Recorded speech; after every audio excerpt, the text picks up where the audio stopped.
Hello, I'm Elizabeth Whiteside. What I'm about to tell you about Colonel Mike Whalen is not unique. He has helped so many service members in many different and significant ways.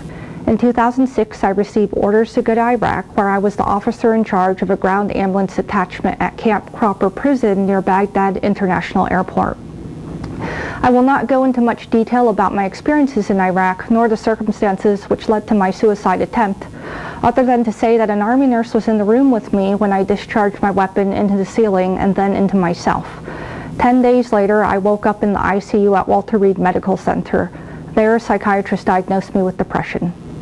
The Army considered my mental illness to be an excuse for criminal conduct, and while I was still recovering from my gunshot wound, charged me with several felonies, including kidnapping, aggravated assault upon a superior commissioned officer, reckless endangerment, and willful discharge of a firearm.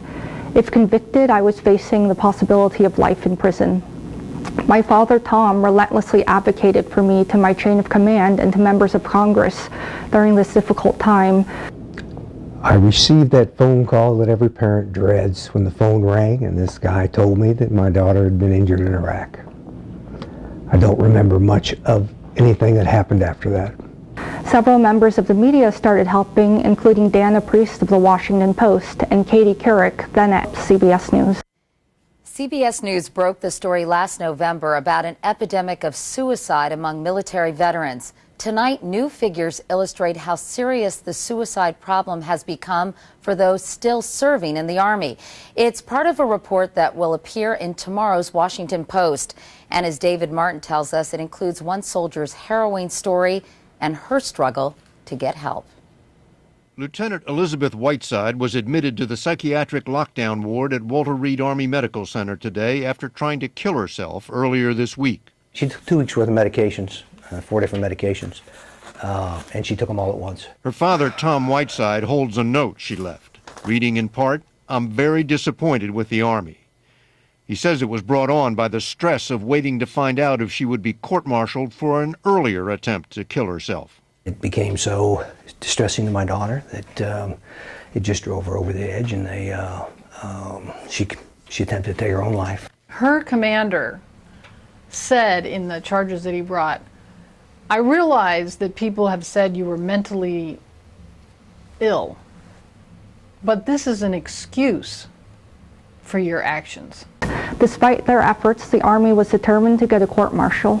By chance and pure luck, my father was put in contact with a Marine named Mike Whalen. Colonel Mike said he would investigate my situation and provide assistance. Within a short period of time, Colonel Mike got the Army to drop all charges. Minutes after our interview ended, Tom Whiteside received a call telling him all charges have been dropped. Yeah, but what a goddamn shame that we had to go to this extent. He left immediately for the hospital to give his daughter the news, although he wouldn't be allowed to see her because she's still in lockdown. David Martin, CBS News, The Pentagon. Without the help of Colonel Mike, I would not be where I am today, leading a fulfilling life working in mental health. Over the several years since Colonel Mike helped me, I have learned more about how he spent his life helping veterans, including organizing morale-boosting tours to Iraq and other countries with football coaches and astronauts, and the Carrier Classic basketball game on an aircraft carrier in which he's raised tens of thousands of dollars for veterans organizations. I'm just one of the many veterans Colonel Mike has helped. Now Colonel Mike is in need of our help. Mike has now fallen on some hard times physically and financially. Without immediate financial resources, he will be homeless.